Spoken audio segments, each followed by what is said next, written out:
Muchas gracias por su asistencia. Buenas tardes, señor embajador, señora secretaria de la embajada, miembros del cuerpo diplomático que nos acompañan y público en general.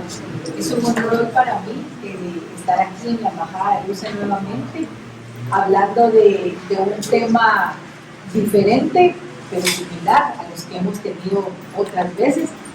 Para mí realmente es un honor presentar a la doctora Galina Yeltsova.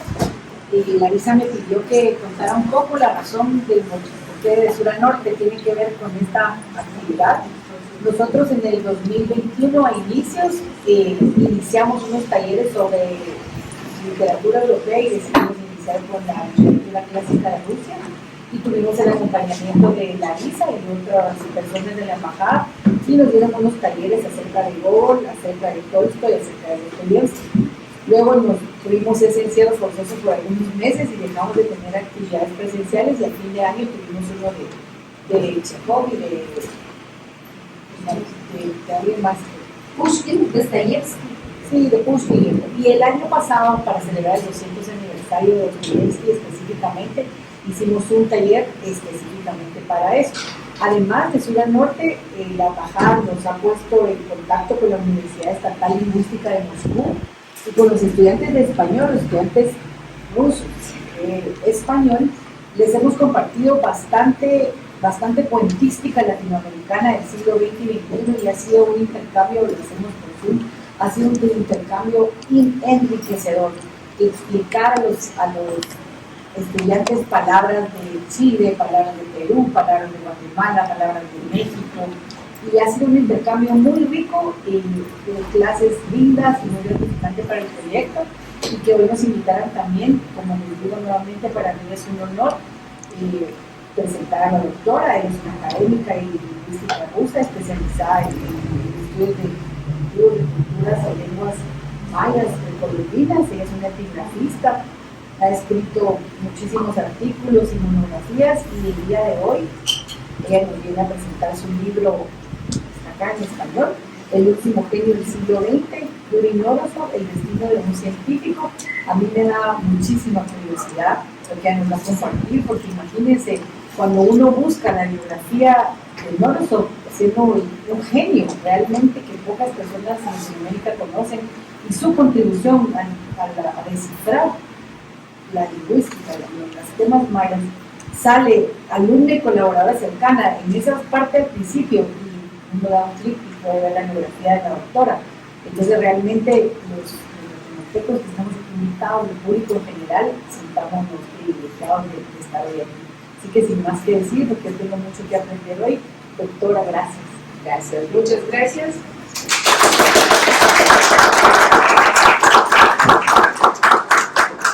Estoy muy contenta de ver a todos ustedes aquí, así porque en realidad en este mundo que se volvió medio loco prohibiendo la cultura rusa,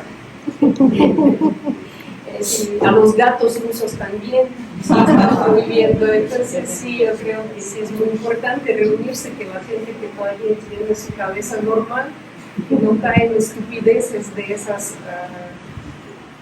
ideologías de ¿cómo se llama?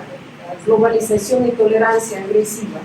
Entonces yo creo que sí podemos así vivir como gente normal y dedicar este día a la memoria del gran científico que descifró la escritura maya. El nombre de Knorozov sí une nuestros dos pueblos, une los continentes, porque de verdad la ciencia es algo eterno, lo que crea la humanidad, y no se puede ni prohibir la ciencia así de algunas naciones y imponer otras, si no alcanza la humanidad, no sigue para adelante. Y estoy muy contenta porque justo ayer salió el decreto de nuestro presidente Vladimir Putin, donde él ordena organizar festejos de 100 años de Knorozov. Eso sí, muy agradable ese decreto, porque yo creo que Knorozov lo merece, aunque como persona él era tan humilde, nunca pretendía nada, y por lo menos ahora sí tenemos que reconocer todo lo que él había hecho. Entonces, Entonces, bueno, Yuri Knorozov sí ha tenido su vida así bastante complicada y al mismo tiempo su vida es la vida de la Unión Soviética. Él mismo se llamaba "Yo soy el hijo de los tiempos de Stalin", porque él nació cuando Stalin llegó al poder y pues su defensa de su fantástico doctorado, aprobación del desciframiento de escritura maya, fue justo ya con la muerte de Stalin. Entonces él mismo tenía su propio humor, se burlaba de sí mismo, llamándose el hijo de tiempos de Stalin. Bueno, es interesante que él mismo sí representa el pueblo ruso como tal, porque tenemos en Rusia como 200 idiomas diferentes de todos los pueblos que hay en el país. Entonces, los padres de la mamá de Yuri Knorozov eran de un pueblo, de una ciudad del norte de Rusia. Una ciudad famosa porque sus viajeros antiguos, los comerciantes, organizaban los viajes al occidente y también llegaron hasta el continente americano, hasta Alaska, atravesando toda Siberia. O sea, esa parte de la familia vivía en mitos, leyendas, cuentos de estos fantásticos viajes. La otra parte, que es de su padre, la abuela era armenia, o sea, Armenia de la parte occidental, y a esos armenios occidentales que quedaron invadidos por Turquía, les estaban matando por un tiempo los turcos, y a la niña la madre entregó a otros armenios ricos de la otra parte para la adopción, porque entendían que la niña no podía sobrevivir, porque ahí mataban a todos. Y entonces esa niña se volvió gran artista de teatros así en el Cáucaso. Marisabel se llamaba, y el abuelo era un abogado en Tiflis se llamaba, es la capital de Georgia actual. Y entonces los padres, ahí están abajo, se conocieron en San Petersburgo, la ciudad capital de aquel entonces de Rusia, del Imperio Ruso. Y ellos, la madre estudiaba en la universidad, así en los cursos especiales de mujeres, y el padre era ingeniero y trabajaba en una aseguradora que se llamaba Rusia.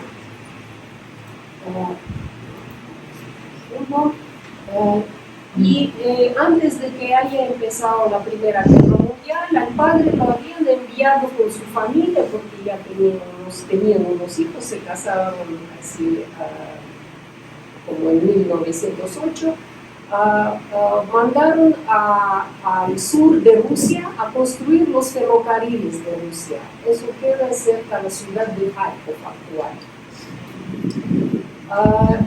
Y entonces él sí se fue allá, pero después empezó la Primera Guerra Mundial y él se tenía que ir a la guerra, y después se regresó otra vez allá a la ciudad de Kharkov por herida, porque regresó antes de que se haya acabado la guerra.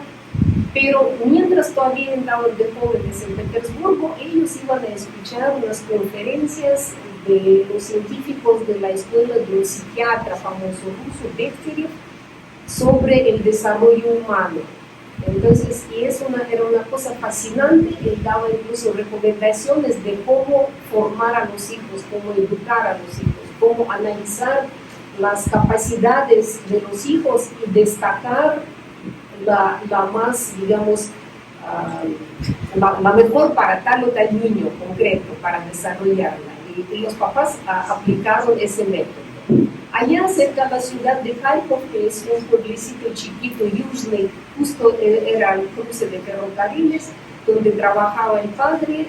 Él había construido la casa, y es curioso que siempre una casita humilde, los parientes actuales siempre cuentan, no, la casita era de madera, de ladrillo, le pusieron ya hasta después, ya en los últimos tiempos, porque el padre de Knorozov ahí sí que Él era casi alcalde de la ciudad, pero nunca, ni siquiera tomó un ladrillo, como dicen allá.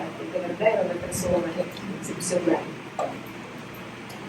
Bueno, entonces ahí son las fotos de Yuri, que era chiquito, así. Era el menor de los 5 hijos en esta familia. Y entonces la madre, él nació en el 1922, por esos 100 años estamos festejando hoy día. Y era el tiempo, bueno, de Ucrania, de esa parte de Rusia, así muy feo, porque justo era el tiempo cuando los polacos estaban invadiendo ese territorio, había pasado la revolución, adentro había guerra civil, había todos los grupos de bandidos que pasaban, cada día cambiaba el poder. Entonces la madre, aplicando los métodos de esa escuela de Berkelev, educaba a sus hijos. Entonces él no iba a la escuela hasta el 5º, 6º grado, sino sí tenía la educación de familia y aprendía a dibujar, tocar violín, y al mismo tiempo se dedicaba, así como todos los niños tenían que trabajar, por supuesto, en la familia. Él calculaba los huevos que ponían las gallinas, las manzanas que se recogían, no sé, se dedicaba a todas las cosas que se tienen que hacer en una casa normal, casa, bueno, como medio de campo. Por suerte, y también es una cosa que era de la escuela de Berkelev, los padres analizaban los dibujos de los niños para entender a qué puede dedicarse el niño. Y esos sus dibujos verdaderos había conservado la hermana de Yuri, que se llamaba Galina, y son libritos que él hacía a la edad de 4 o 5 años. O sea, él mismo hacía como una enciclopedia de animales. Y lo curioso que siempre él ponía de cada animal, y a los animales algunos eran como que verdaderos, por ejemplo el tigre que está allá, otros eran totalmente fantásticos, pero él siempre, y aquel por ejemplo que es el que come muerte, así, no sé saber qué era el animal, pero él siempre ponía, vive en países calientes. Era su cosa como un refrán que ponía en cada capítulo de su librito, vive en países calientes. Entonces, ahí están esos sus animales, y lo chistoso que llamó atención, que por ejemplo, esa serpientecita, él puso el nombre de la serpientecita Palenka, que no existe ni en ruso ni en ucraniano, a saber qué es esa, de dónde inventó la palabra, pero así era la serpiente que él había hecho. Entonces, así todos los animales tropicales siempre le llamaban mucho la atención, pero ya tenía todo bien sistematizado. Bueno, otros libritos, por ejemplo, son los que él escribía, pero empezaba a escribir como desde la última página hasta la primera, según nosotros. Sí, y las letras, muchas letras, él escribía de forma espejada, porque no le enseñaban, pero como él solo aprendía, entonces lo hacía de forma espejada. Y entonces, por ejemplo, ahí arriba está el cuento, que eso es un gato, que el gato es muy chistoso, siempre tomaba leche, o comía pasteles, y robaba algunas cosas, y robaba las cosas, tiraba al suelo la carne, y ahí era la comida del gato. Y también comía pájaros, así, ese era su libro. Y otros libros, como ahí vemos allá, esos son vuelos a la luna, porque hay un libro que él, así como esas películas actuales, que él escribía de los vuelos a la luna, y toda una historia, que los malvados, los buenos vuelan a la luna, porque eso se siente el reflejo de la literatura de ciencia ficción de los años 20 que apareció y surgió en realidad en Rusia, y después ya se expandió por el mundo. Cuando nosotros dimos a una psiquiatra especialista en psiquiatría de niños de analizar esos dibujos, ella no había entendido siquiera que era un niño de hace un siglo. Así, ella pensó que todo era de un niño actual, porque no le dijimos ni de quién era nada, así, solo qué nos puede decir de los dibujos de los niños. Y ella, lo curioso que ella dijo, es un niño que sí, que es genial, es un niño genial, pero sí tiene muchas cosas, así como una agresividad escondida y miedos. Bueno, entonces, y también otra cosa, otra parte es, bueno, él inventaba con sus hermanos diferentes códigos, así de todo el tiempo códigos, y se escribían las notas con esos códigos inventados. O sea, para los papás estaba más o menos claro a qué él podía dedicarse, así con esos sus intereses. Ya regreso.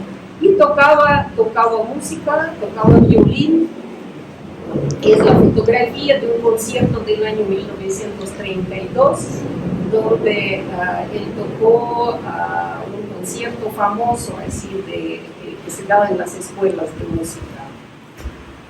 Bueno, y también dibujaba muy bonito, y ese dibujo el regaló teniendo la edad de 14 años, regaló a su hermana, y ahí está, se llaman Los últimos acordes de Chopin. El Chopin está tocando su pieza dedicada a la muerte, me imagino, porque por la ventana está viendo la muerte. Entonces, ese es pues, su dibujo. Y aquí está la familia, como podemos ver. El padre, así la madre, entre ellos está Yuri, el más chiquito, y otros hermanos, sí, ya mucho más grandes. Y sí, ya adelantando, se puede decir que el método que aplicaron los papás para educar a los hijos llegó a un éxito absoluto, porque todos los hijos se volvieron doctores en ciencia, pero en ciencias diferentes. No es como ahora, por ejemplo, el papá está en algo y todos los hijitos están en lo mismo, pero no por talento, sino porque ya están todos los puestos hechos. No, allá sí, uno fue cartógrafo de aviación que inventó los métodos de cartografía de aviación todavía en los años 30, otro fue de artillería, otro trabajaba con los venenos, la hermana elaboraba medicamentos contra cáncer y Yuri historiador, o sea, todos diferentes. Bueno, él, como después de 5 años, él empezó a estudiar en la escuela normal, formal, pero sí, al parecer, según los recuerdos, era un niño medio introvertido, con ciertas complicaciones de comunicación, sin embargo, él terminó bien la escuela y después entró a estudiar en un colegio de medicina, porque a él lo que le interesaba siempre era la medicina. Sin embargo, cuando terminó ya el colegio, él no ingresó a la universidad a estudiar medicina, sino historia, en la Universidad de Harvard.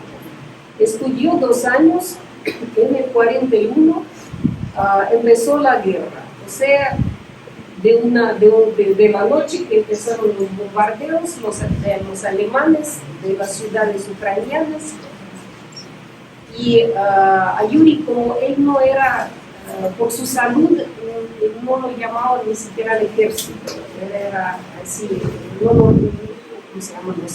No se reclutaba.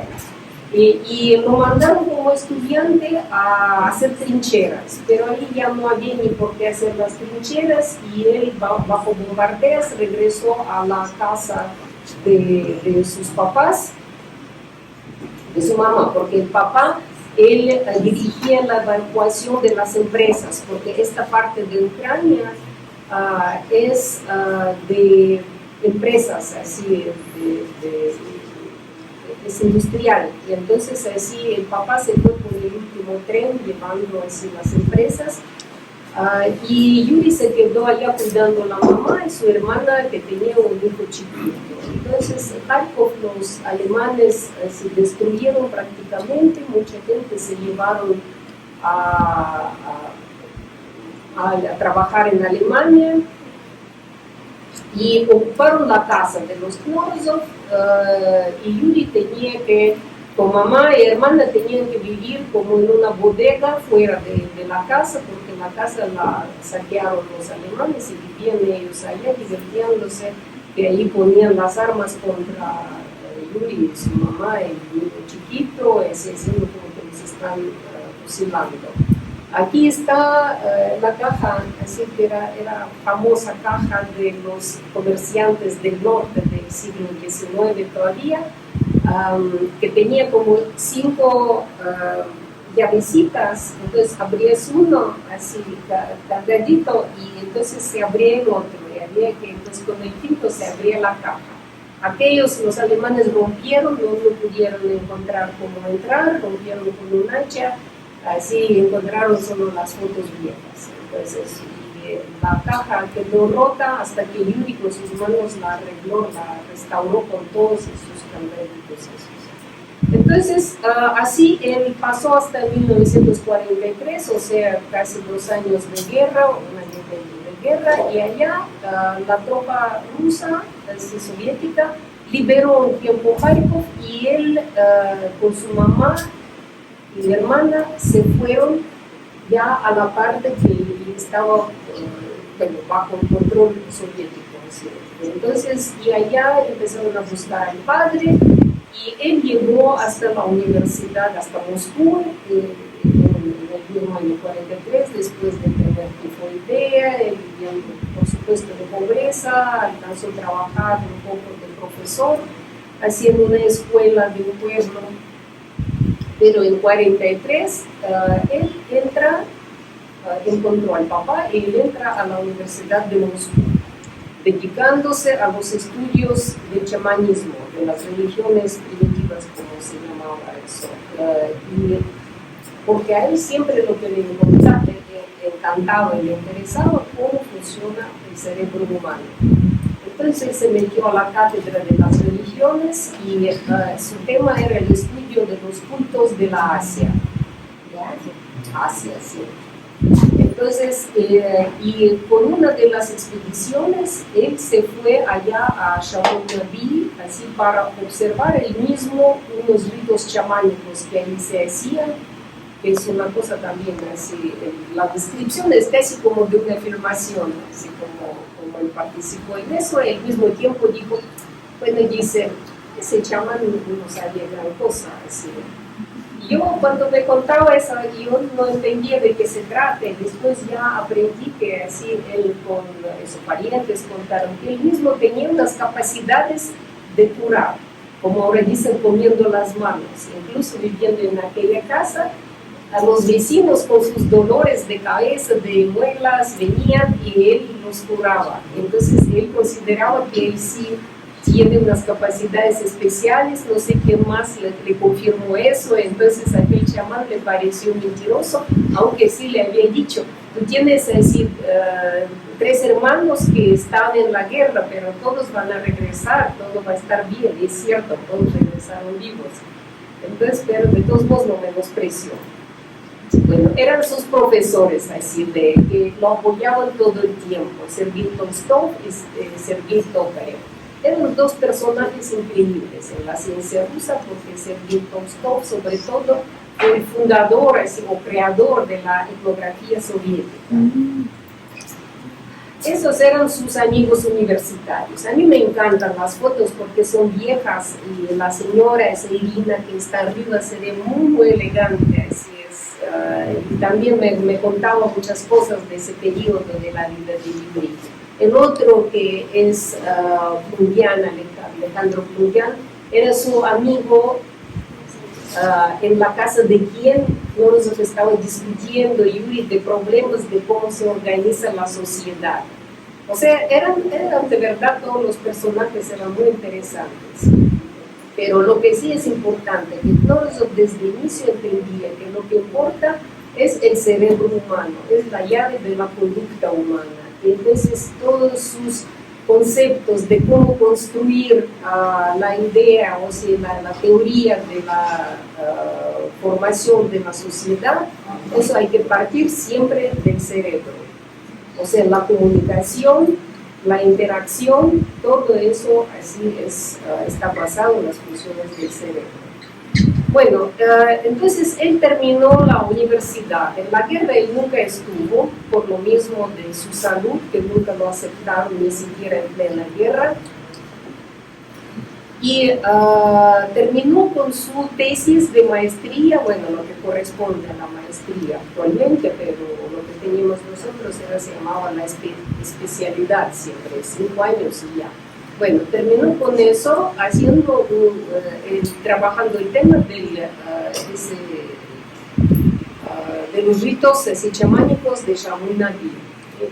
Pero como él había quedado este año en el territorio ocupado por los alemanes, ya después de la guerra, ya empezaron esas como medio represalias después de eso, un poco de libertad en tiempo de guerra, y no lo aceptaron hacer su doctorado, porque hacer el doctorado en tiempos soviéticos se llamaba aspirantura, eso, igual ahora. Allá es una cuestión que sí se te pagaba bastante, o sea, tú recibías dinero, tú podías trabajar, tenías todos tus accesos a todo lo que se necesita para una investigación científica. Y entonces sí había un concurso muy grande para entrar allá, pero algunos ni siquiera lo aceptaban a pasar esos exámenes porque él ya estaba como tachado por su cosa esa de haber estado en el territorio ocupado.